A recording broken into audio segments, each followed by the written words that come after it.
Hey everybody, how are you guys doing today? Today I'm going to be reading Zoe's request. She asked for a Pinkalicious book, so I ordered Pinkalicious Eggstraordinary or Eggstraordinary Easter. On Sunday, I hopped out of bed in a hurry. "It's here," I said. "It's Easter today. Edgar must be back from vacation."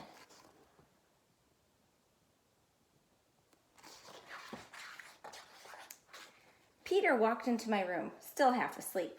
"Who's Edgar?" he asked. "Who's Edgar?" I said. "Don't you remember my friend Edgar Easter Bunny?" Peter's eyes opened wide. "Are you saying what I think you're saying?" "Yes," I said. "The Easter Bunny is a close personal friend of mine. He said he'd drop by this Easter on his way back from Ecuador." I changed out of my pajamas and ran down the stairs. "Come on, Peter," I said, running into the yard. "Edgar likes to leave me letters. There's got to be one around here somewhere." We searched and searched. Mommy and Daddy came out to help us look. I was starting to worry that Edgar had forgotten all about Easter and all about me.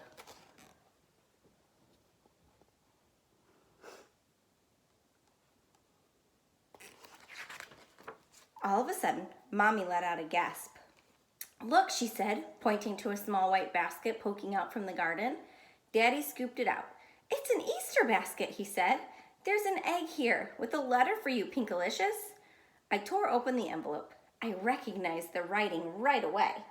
"My dear Pinkalicious, did you ever doubt? An Easter bunny never skips out on his route.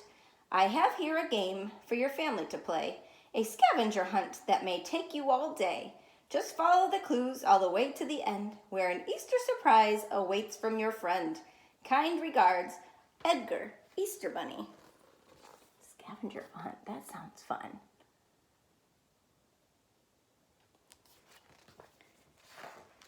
"A scavenger hunt? What fun," I said. "We've got to follow the clues." I reached back into the basket and pulled out another letter. This one marked number 1. It said, "Number 1. Clue 1 is quite simple. A fine little joke. Just soar like a bird to find your first yolk."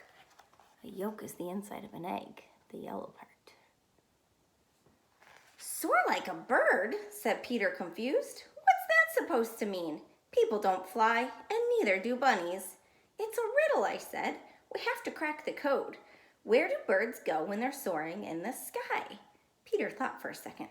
"Trees," he said. "Okay," I said. "Now how are we supposed to soar to the trees?" We looked at each other. "The tree house!" we cried.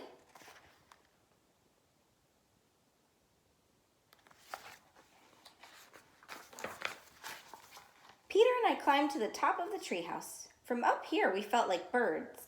We looked out the window and saw a small white basket. We read the clue together. "This is a hard one," I pouted. "There's hardly any information at all. Edgar is being sneaky." Do you see the basket right there? Number 2. "Well done, Pinkertons. You've got a good start. But this next note will test your clue-solving smarts." Wow, that really doesn't give you much of a clue, huh? "Maybe Edgar is being clever," said Mommy. "He thinks this clue will test our smarts." "Test our smarts," said Daddy. "Where would we go to test our smarts?" Peter started jumping up and down. I knew he had the answer. "School!" he shouted. My brother could be annoying, but he was kind of a genius sometimes.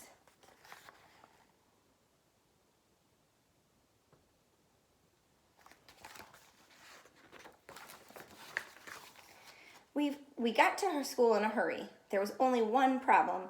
We didn't know where Edgar would have put the basket. I said. "Edgar would probably head over to the art room. Edgar loves art exhibits, like exhibits." It's a play on words.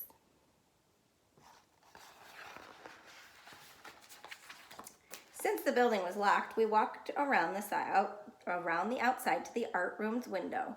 Just as I suspected, there was a small white basket waiting for us there. Peter read the clue this time. I helped him with the hard words. "Number 3. Splendid! Hooray! What an excellent race! It's a hop, skip, and a jump to the next hiding place.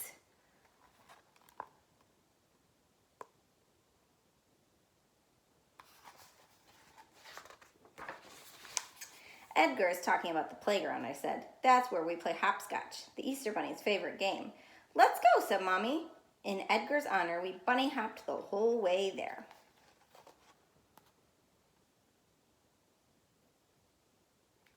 This time, the white basket was hard to find. Daddy swung up high for a bird's-eye view. Mommy and I dug through the sandbox. Finally, Peter found the basket. It was under the slide. We gathered around to read the note. I wondered how many of these there were left. Edgar was one hop ahead of me.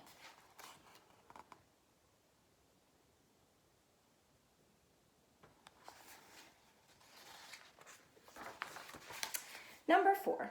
Don't worry, my dears. Your basket is close. Just go to the place Pinkalicious loves most. Wait a second. The place I love the most? Well, Pinkalicious, said Daddy. What place is that? I stammered. I don't know. I'm just not sure. Can't someone else pick their favorite place instead? No, you have to choose, Mommy said. Just think. You'll know what's right.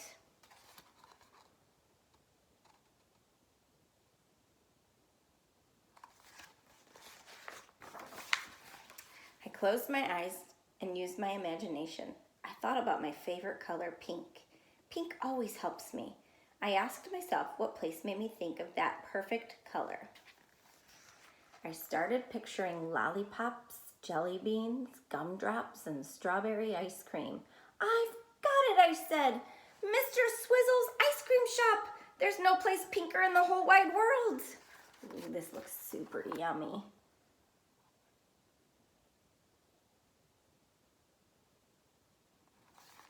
Reminds me of Charlie and the Chocolate Factory or Willy Wonka and the Chocolate Factory. Love that movie. When we got to Mr. Swizzle's, the door was locked. A note said, closed for Easter. Oh no, I cried. Now what were we going to do? I was sure I had figured out the last clue.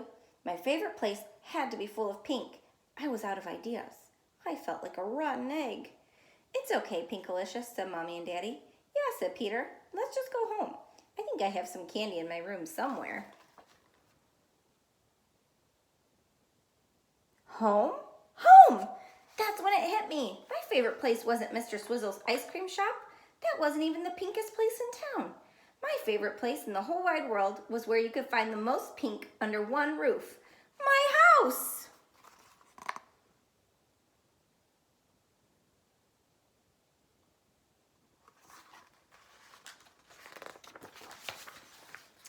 We walked all the way home as fast as we could. On the front doorstep was a small white basket with a pink envelope inside. I opened the envelope and read the note out loud.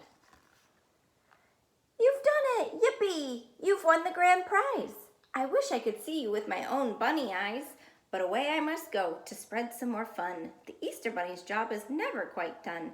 An extraordinary day this has been, you'll agree. Have an excellent Easter. Love, Edgar. That's me.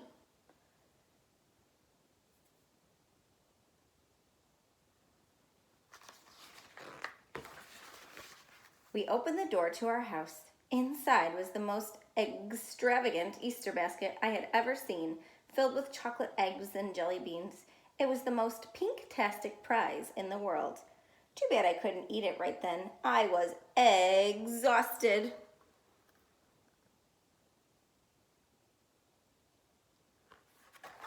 All right, Zoe, thanks for requesting this book. That was really cute. I'm all out of requests, so feel free to make another one if you guys have already made one, or I'll start picking from my library, which is fine too. All right, I hope everybody had a great day. I will talk to you tomorrow. Bye.